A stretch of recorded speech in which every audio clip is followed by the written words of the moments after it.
Hi, everybody. Welcome to the Trust in Turmoil emergency update for HR executives and senior leadership from the Center for Respectful Leadership. Welcome, everyone. Thanks for being here. So, we do this program once a month on a different topic, try to give you the latest information and some useful tools and insights and techniques. Who this program is for is essentially C-suite leaders, HR, leadership development, executive coaches, folks who are specialized in the diversity, equity, inclusion, and belonging area, learning and development and training, and organizational development and culture development.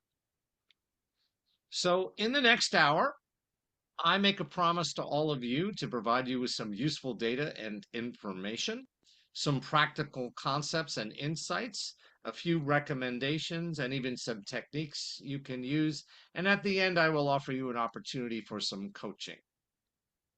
So who am I? I am Gregg Ward, the founder and executive director of the Center for Respectful Leadership. I've been doing this work for many, many years. And it's been my pleasure and privilege to have kind of a circuitous route in my career and in my life. I actually started my work many, many years ago as a trainer for the New York City Police Department. I also served as a correspondent on assignment throughout Europe for BBC Radio and a number of other UK media. I'm most proud of having covered the fall of the Berlin Wall in 1989. I even have a piece of it that I sometimes show off. It's kind of small, but it's fun. And I also am very fortunate to have been published by John Wiley and Sons in 2016 with a business fable that I wrote called The Respectful Leader. And much to everyone's surprise, not only did it become a bestseller on the first day it was released, partly because Amazon called it the best book of the month, but it also won a very prestigious gold medal in the Best Business Fable Book category. And I was so proud of that I decided to have that medal framed, and there it is sitting on my wall there. So essentially, what we're all about at the center is helping folks understand the nature of respect and how important and powerful it is. Our clients include ADP, Booz Allen Hamilton, Bristol Myers Squibb.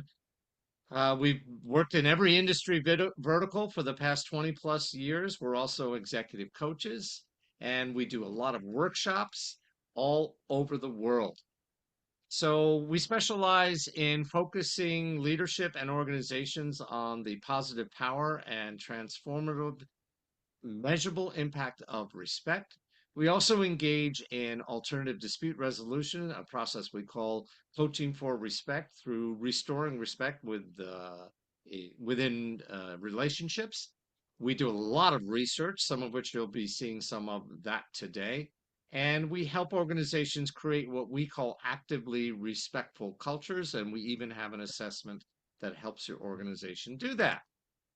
So let's dive into the topic about trust in turmoil that is currently going on right now. What is going on? What's the challenge that we're seeing when it comes to trust? The challenge is we're experiencing in our workplaces a major trust gap between leadership and employees. So PricewaterhouseCoopers, which is now formally called PwC, and they were a client of mine a number of years back. They conduct what they call their annual trust survey, and they just released their findings in March. And one of the most important and disturbing findings is that even though 86% of executives surveyed believe that their employees trust them, it turns out only 67% of employees surveyed actually trust their leadership, trust their employer. That is an 18-point gap between what the leadership believes and what the employees actually feel. Another part of this report indicates that roughly 86% say that they trust their employees, and yet only 60% feel that they are trusted by their leadership. That is a 26% point difference. If you want to see the entire report, you'll find the URL at the bottom of the screen, and we can also copy it and paste it into the chat if you're interested. So what's going on?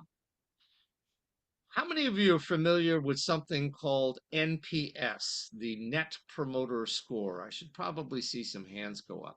So a Net Promoter Score is essentially how loyal are your customers to you as a solutions provider or as a business, as an entity, as a product provider. How loyal are they to you? Now, a high score, the highest score is 100%. The lowest score is negative 100%. And then there's another type of score which is directly related. It's called the E or Employee Net Promoter Score. And this score rates how much your employees are willing to tell their friends and families and other colleagues in other businesses and industries that your company is a great place to work and that they should come and work at your company. What we're finding, what the research indicates, and Bamboo HR, really big organization, did a survey and they released it back just in February of 59,000 employee net promoter scores. And they say that ENPS is now at a 4-year low in almost every industry. That's a problem. That is a problem. And a lot of that is due to a lack of trust in their own organizations. Also, the perception by employees, especially those who are in remote or subject to mandatory return to office requirements, that leadership doesn't trust them. The perception that leadership doesn't trust them will actually impact their ability to do their jobs well. So when employees perceive that they are not trusted, they are less likely to do a good job. Not necessarily surprising when you think about it, but at the end of the day, something that we should, as leaders, should be very concerned about. The other interesting data that's coming out of these reports is that when you deliberately monitor your remote workers' online activity to ensure that they are doing their jobs, it actually reduces their trust in your organization. So those employers who are literally putting online monitors on their employees to see if they're actually doing their jobs when they're supposed to be, actually reduces the trust that the employees have in their leadership. And what happens then? Well, the employees then feel they are not trusted as much and they don't perform as well. So it's a very kind of vicious cycle there. Also, 31% of employees surveyed indicate that if they're in a hybrid organization, they believe that their leadership trusts in-person employees more than they trust remote employees. Now, what's interesting, the data I'm not showing you here, it shows that the level of trust for employees by leadership who are either remote or in person is about the same. So leadership claims they trust remote and in-person employees at the same level. However, employees in hybrid organizations who are rated and asked, do you trust your leadership, whether you're in person or remote, what they're saying is they think their leadership trusts in-person workers more. Interesting. And finally, 22% of employees say that they left a company in the last year because of trust issues. So that would be 2023. Not good. I think we can agree. Nearly 1/4 of these employees say that they left because of trust issues. I think we can all agree that that's not good. I'm curious of those of you who are on the call and who can contribute. Are you seeing anything related to this data? Is this making sense to you? Is there anything you'd like to add? Any question you have about this data? Arona, I'm wondering if you have any thoughts about this.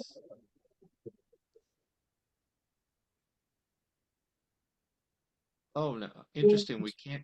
Oh, there you go. Okay, now we can hear you. Yeah. I would say very familiar, specifically after COVID. something changed. Mm. And I think initially what happened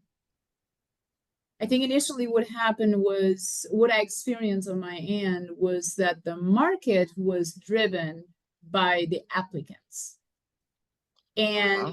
when the fear of the existence and the success of the business gave also some power to the employees in the asking, in the demand, in the remote work, and so on. And it's created that fear in the leadership of we are going to accept anything, but do not leave the company, right? And created that Right. culture, right? That everything you ask will be given and so on. And now we find ourselves, and I'm a small company, right? I have a little over 100 employees globally. And we find ourselves in a position where there is a demand to work remotely, but also Mm-hmm. data that working remotely is lowering the efficiency, the productivity. There is data that supports it. Okay. Okay. So, and I'm just focusing on that.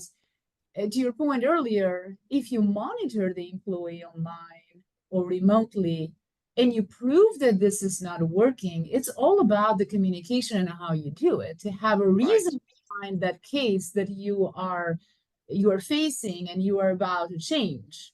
But a drastic decision with no backup data, it finds the employees with their hands in the air and feeling not trusted. Correct. You're absolutely right. You may recall that pretty earlier this year, SAP in Europe did a mandatory return to office for everyone. And roughly 8,000 employees signed a petition basically saying, if you force us to do this, we'll quit and go to work for your competitor.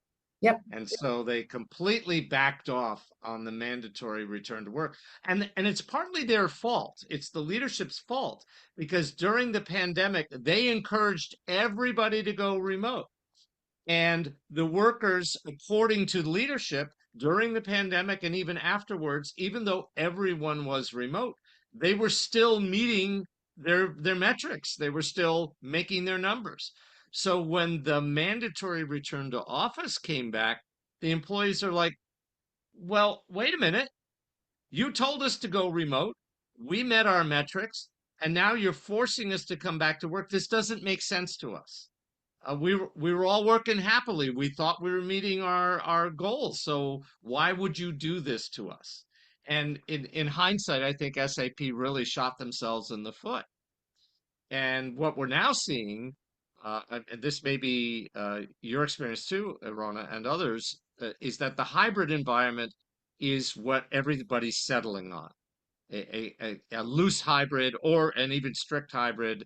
My stepdaughter works for a big law firm in DC. She just went back to work after having a child, and they have a hybrid policy where you must be in the office 3 days a week. Yep. And that's just required. And that seems to be enough. That seems to satisfy. It's kind of the sweet spot. That seems to be the case. But that mandatory, you must come back really annoyed a lot of people, especially those who were considered to be high performers. And speaking of trust, right, it's not necessarily the reason that employees don't feel trusted. Hmm. Trust can be also from working 5 days in the office, right? When you Yeah, have a micromanager, yeah, right, in leadership.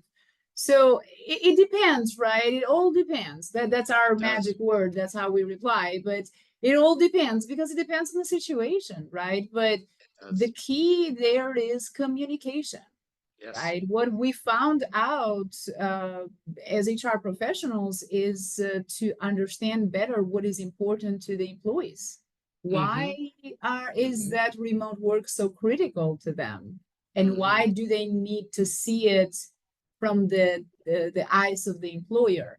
Well, we didn't know that the household environment was important to 10% of our workforce, but now we have Yes. opened the Yes. door of flexibility, not Hmm. remote work, Exactly. right? Which brings a Exactly. different, steps up the culture and builds Yes. actually the path towards a stronger trust. And we're also seeing the trends in the employee base. Roughly 68% of our employees will be either millennials or Gen Zs with by 2030. So right now it's a little less than half. And so they have an expectation of like as you said, flexibility. And many of them started their work careers with flexibility. And so when we try to force people without asking, without including them in the dialogue, naturally they're going to push back and say, I don't feel trusted. So it is it is becoming a challenging issue for many organizations. That seems to be what our research is telling us, and Arona, it seems to be what you're supporting and you're finding as well. Glenda, if I may say, welcome. How are you? And can you hear us?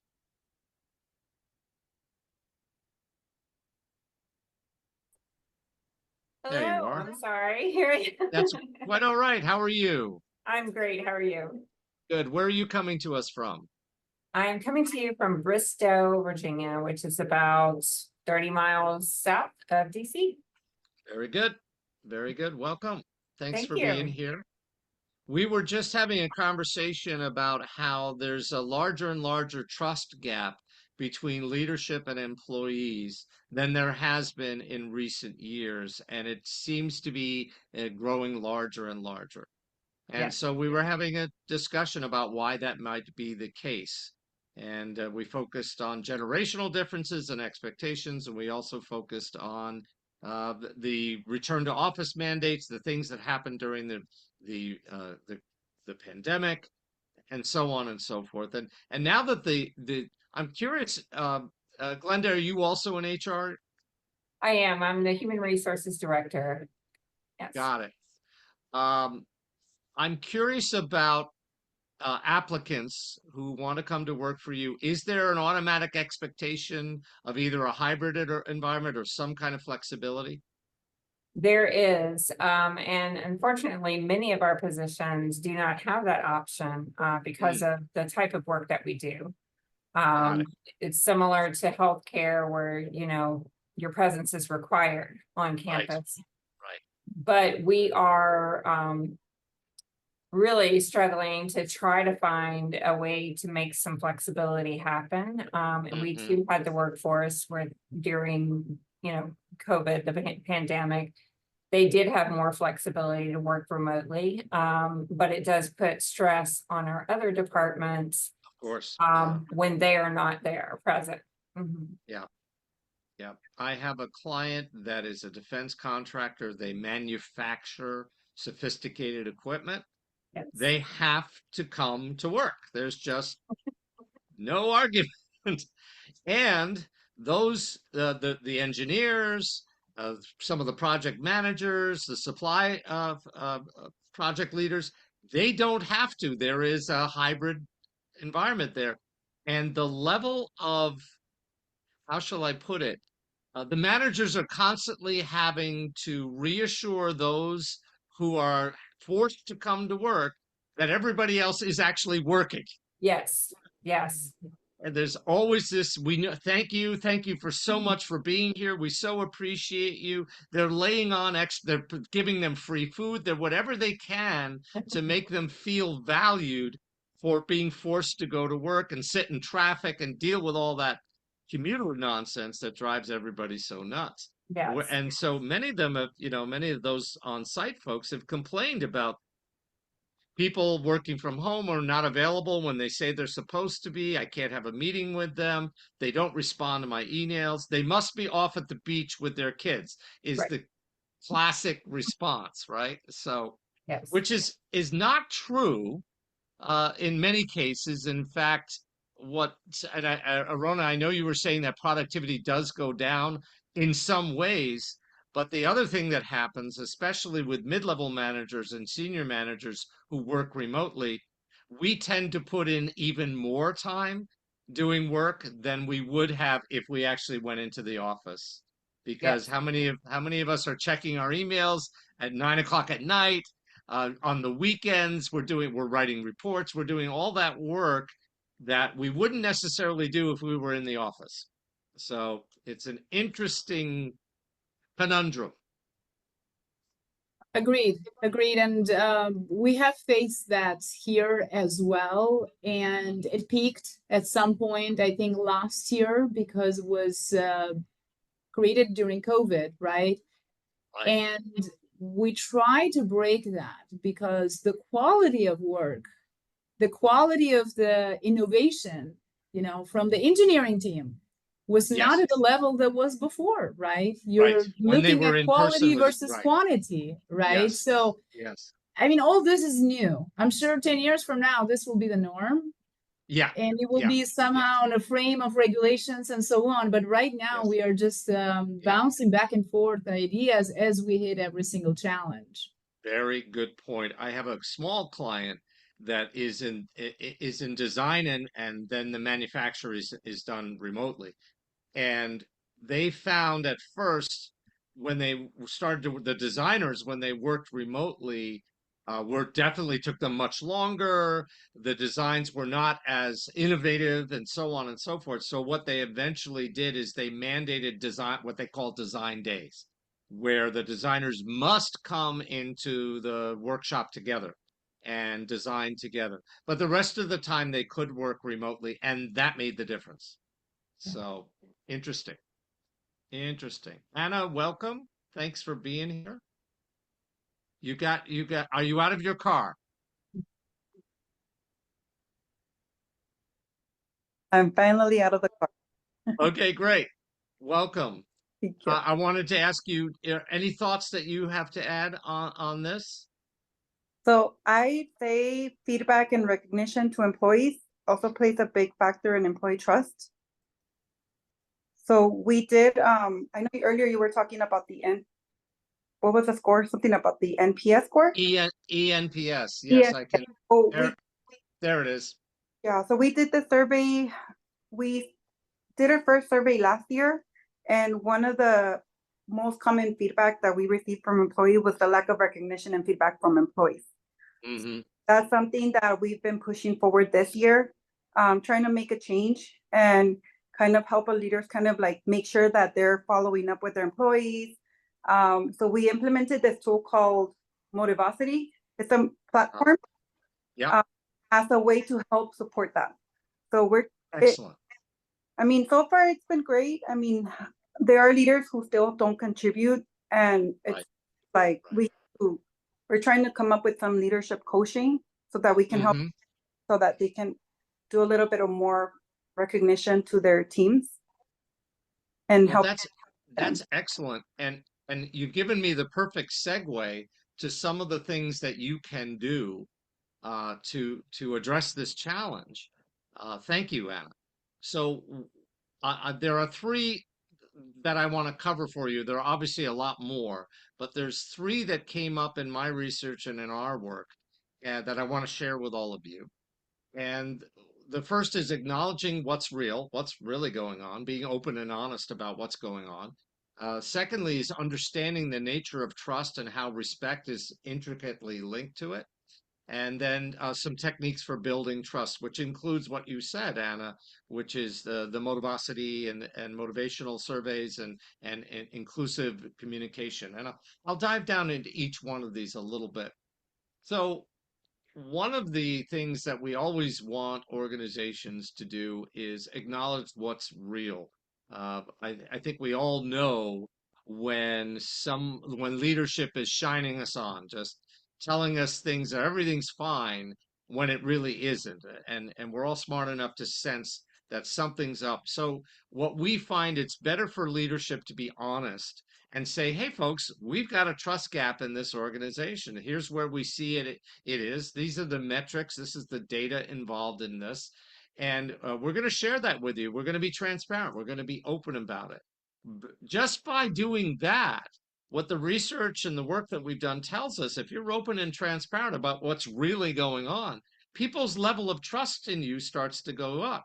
It's when you pretend everything's fine, you sugarcoat it, No problem here. Don't look over here. That's when people's level of trust go down because they're not stupid. They know what's going on. They know what's up. So it's perfectly okay and advantageous to acknowledge what's real. The second thing I wanted to address that you could use is understanding the nature of trust.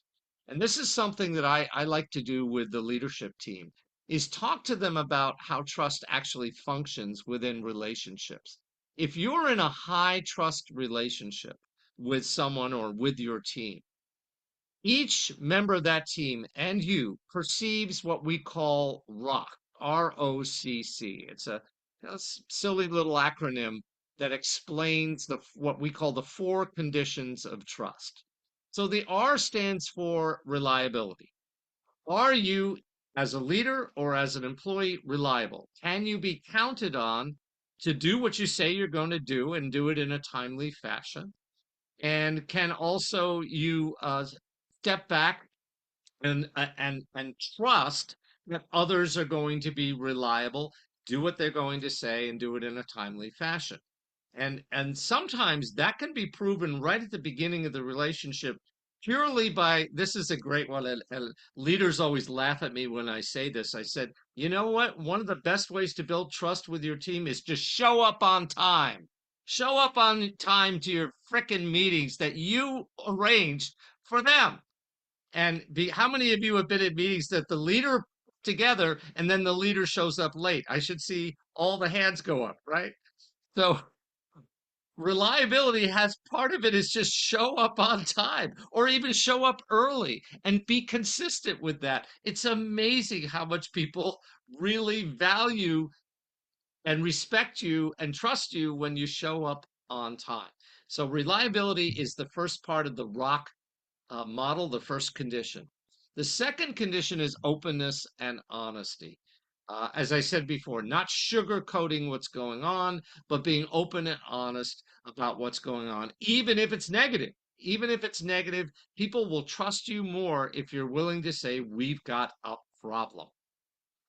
The first C stands for competence. Can you be relied on to do your job at a level of competence that's expected from you? And vice versa, are you as a leader competent to lead this team? I was just talking with a client yesterday who said, I send my email a boss. Sometimes he takes days to respond, and I'll say, this is urgent. I'd like to hear from you. Sometimes he'll take days to respond, or he won't respond at all. And I feel like my own boss is incompetent. It does not know how to lead me and the others on my team. And I don't know what to do about that. So, we did a long coaching session about, how to have that conversation with her boss. But at the end of the day, demonstrating that we are competent, that we know what we're doing, we know how to lead, or we know how to do our jobs to the best of our ability, will lead people to trust us. And then the final C is a little bit surprising.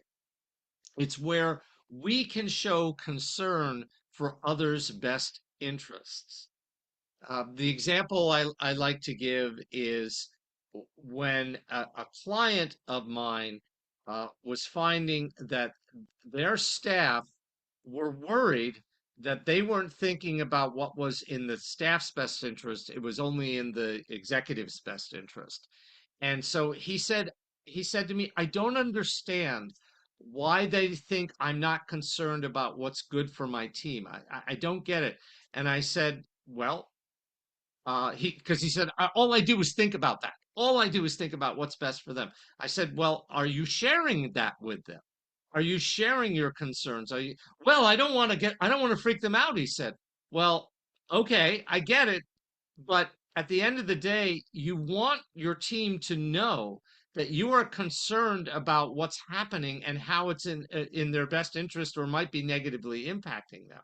So by being worried that you're going to freak them out, well, in the absence, what's the old saying? In the absence of information, people will put in all sorts, they'll make stuff up. So the reason his people didn't trust him is because he wasn't seeming to be concerned about their best interests. He was just kind of doing his thing in their minds. And in reality, he was very concerned and in the background trying to solve all the problems without spinning them up. And so we developed more openness about what was going on. He talked about their concerns for their best interests, and now he feels like he's in a better shape in terms of feeling trusted by his folks. So that's a model that we wanted to share with you called the ROCC model. These are the 4 conditions that support a high trust relationship. Also, I wanted to make a point that respect and trust go hand in hand. When I first started doing this work a long time ago on respect, I thought, okay, respect comes first, or does trust come first? Does respect is that related to trust? It took me a while to figure it all out. And if you had to ask me, does respect come first? I would say yes. If I treat you when I first meet you, and I first am introduced to you as your boss, as your leader, if I treat you in a way that you consider respectful, that is going to lead to trust faster than if I don't. So I would say that without respect, it's pretty hard to trust. So without people engaging, leaders behaving in respectful behavior as employees expect to be respected, then trust is hard to come by. So we talk about what we call creating actively respectful cultures, and we developed an assessment that helps organization take a look at the levels of respect and the types of respect in their organizations. And we have found that when organizations score very high on developing an actively respectful culture, there's also a very high level of trust. And this results in people willing to go the extra mile. They stick around longer. They're willing to deal with crisis situations better, more resilient, and so on and so forth. So actively respectful cultures do significantly impact trust levels. In fact, here's what we found, that employees who feel that they're working in a respectful environment are 63% more satisfied, are 55% more engaged, 58% more focused, and 100% more likely to stick around. That's good data. That's good numbers. Also, most recently, the Argyle Ledger Confidence Report, which measures both the UK and US, has found that the top motivators for today's employees is respect, health benefits, and work-life balance. Isn't that interesting? Salary is not necessarily the highest motivator. Among people of color, it is definitely the highest motivator. Among whites, it's also a high motivator. Among women, it's very, very high. And among men, it's also high. So respect, health benefits, and work-life balance are the top motivators in every organization. And Anna and Irona and Glenda, you were also talking about, we were talking about remote work and flexibility and hybrid. When people feel they have options, and that their organization is being flexible, they feel respected. They feel trusted, if that makes sense. All right. So here's a tool that might be useful. This may be something you may want to share with your leadership team. It's called a 7-step, we call it the 7-step personal self-assessment. So essentially, it's you as a leader going to the key stakeholders on your team, including your boss, your colleagues, and your direct reports, and basically asking them, hey, would you be willing to sit down with me and give me feedback on how I'm doing? And then you would reassure them that this is all about you listening and wanting to become a better leader and a better manager. And I need to hear this, and I'm not going to be defensive. I'm going to listen carefully, and eventually I'm going to take what I've learned from all of you and develop an action plan. So ideally, you want to build your questions around the ROCC model, ROCC model. Ask them, am I reliable? Give me examples of how I am, or am I not reliable? Give me examples how I'm not. Am I open and honest? Am I competent at what I do as your leader? Where do you need me to improve? And finally, am I showing enough concern for your best interests? So you conduct a mini assessment with each key stakeholder on your team. You analyze that findings and you develop an action plan. What are you going to do? And then you report back to them. You tell them, here's what I found, and this is what I'm going to do. And then you get into action. So we have found, and I've done a lot of coaching using this model with my senior executives, and they have found at first they're very scared when this has never done something like this before. And they're like, oh man, this is going to hurt. And I'm like, think it'll be okay. If your folks do have some respect for you, they're going to give you feedback in a way that you can hear it. They're not going to hit you over the head with a hammer. They're going to give it to you straight. And your job is to just keep breathing, take notes, don't defend, stick with it, and then take what you learn and come up with a viable action plan and then share that. And my clients who have done that have always come back to it. It's never happened that they came back and said, boy, that was a mistake. I should have never done that. I have never in 25 years of doing this work had someone say, I should not have done that. I have had somebody learn, at least one person learn, that they were not respected, they were not considered reliable, and it had gotten so far that he'd lost their trust completely, which is one of the reasons why it was recommended he get coaching. And he decided that he was he felt ashamed and he felt really, really sorry for what he'd done. And he felt that he couldn't go on in the organization. It had gone too far. And so he resigned. Very intense, very intense. But he said it was worth doing, and I'll never ever let what happened at that company happen to me in the future. And he went on to find another job, and he's doing just fine. He learned his lesson.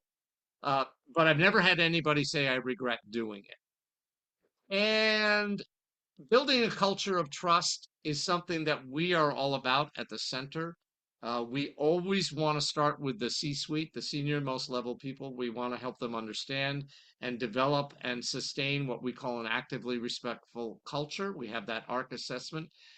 We also consider that it's important, as many of you do, to do stakeholder engagement, employee engagement surveys. Ours is the only engagement survey in the world that measures respect along three axes. One is informational respect, the second is procedural respect, and the third is interpersonal respect, which is the one most people think about. But we measure respect on those three axes, and then we give a very detailed report and recommendations on how to move forward. It's a very useful assessment if that's something you're interested in for your organization. I think the connection to my calendar is in the chat, and you can just reach out to me and I'll tell you more all about the assessment. Also, we recommend that you look within your organization for what we call trust owners, people who are considered to be pivotal to the organization, who are already trusted, and who are in a position where people are looking to them to be trustworthy, reliable, open, and honest, and so forth. And that those people be prepared and trained to communicate effectively with all their stakeholders on these things: reliability, openness, competence, and concern for best interest, and do so on a regular basis. Arona, I think you said it's all about communication, and I couldn't agree with you more. There's one more thing that I can add out of many other things you could do is implement inclusive decision making. 30% of employees surveyed say that if they had been asked, even if leadership went in a different direction, but if they'd been asked on their feedback about a major strategic shift or change within the organization, they would have been far more likely to to get on board with that change than when they weren't. So it's something we all need to understand about trust. When you ask people what they think, when you ask your employees for their input about a coming potential strategic change, even if they say, don't do that, don't go in that direction, the very fact that you ask for their feedback and considered it and let them know that you're considering it will make it more likely that they will get on board with that change, even if it's exactly what they didn't want you to do. If that makes sense, everybody. Is that compute? Okay. So today I promised to provide you with some useful data and information. I hope that I did that. To provide you some practical concepts and insights, to make a few recommendations of what you can do about this very challenging issue around trust. I introduced a few techniques you can do, if you can use, and an opportunity for coaching with a calendar link in the chat. So at this point, the opportunity is very simple. You have a choice. You can take what you learned today and implement it and run with that, and that's great. Good, more power to you, as they say when I was growing up. And also, if you feel it would be helpful to have an outside perspective and some advice or coaching, then here's how that will work. Here's the QR code to my calendar. Feel free to use your camera to mouse over that. And that'll give you a link to my calendar. You can select a day and a time to meet with me, answer just a few questions about your organization, what your needs are. And this will be a 15-minute Zoom call. There is nothing for sale on this call. It's just all about how I might be able to help you. Even if you wanted me to pay you, I will not accept it. It's all about how can I help you on this call. And if it looks like you would like some assistance, then we'll set up another call and discuss that specifically. And I think, Darren, you've got that link in the chat. Thank you for doing that, sir. And at this point, I am more than happy to answer any questions and get involved in any kind of discussion you'd like to have. Any thoughts or questions?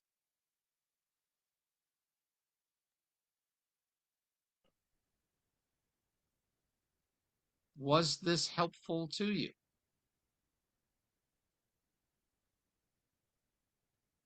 Very good. Definitely. It is helpful. It is good to feel that HR professionals are not sitting on an island. I'm talking Yes. only to HR professionals. I do value coaching very much so in the workplace. The challenges are there, right? Yes. And I think these conversations are very helpful, again, at least to give us a support that there are options out there and we can wear as many hats as, possibly can. But there are certain Yes. things that we need to kind of reach out for that help and assistance. So this is helpful, yes. Yes, and I know HR professionals are required to wear 10,000 hats. It's amazing, and you have been my clients for over 25 years. I have enormous respect for what you do, and it is a challenging role to be in, to say the least. So if I can be of help, I love to be of help. It's kind of what I'm all about, what we're all about at CRL. And Glenda, this was helpful to you too. Thank you, Irona. Yes, it was very helpful. And I would agree with some of, the points that you were making. I'm sorry, I joined late. As far as being open and honest and, saying, hey guys, we have a problem and let's put our heads together. How can we attack this as a team? And, as a I don't like to call myself the director. I like to call myself the chief collaborator. So Yeah, that's it's all good. about collaborating with the various programs and departments that we have and trying to figure out how we can improve the employee experience, how we can improve ourselves as leaders. So I appreciate it. Excellent. It's also, you reminded me of something. I love that chief collaborator. That's great. Having a championship, a champion in the C-suite, Yes, who is not the HR lead. right. That is so important. Having somebody like the chief of operations or the finance officer, somebody who whose hat does not say HR on it, Right. saying this stuff is important. What a difference that makes, because their colleagues in the C-suite will listen to them. Yeah. Sometimes, and it drives me nuts. They look at HR and they put the label, "Oh, you're the HR police, and you're forcing us to do stuff we don't want to do." And so HR does not get the respect that HR is very well due by the C-suite. And so when you have a champion, a partner in the C-suite who's not an HR, who says, "Yeah, what Glenda is saying is really, really important, and what Arona is saying is really important, and what Anna is saying is really important," then it smooths the path for you, and it makes it just an actively respectful culture. Yes. Agreed. Thank you, thank you, Anna. Was this helpful to you? It really was. I think you touched on good points. This is my first year in this type of leadership role. So Ah, I'm trying to take in as much as I possibly can. Trying did you to, go to the University of Laverne? I did.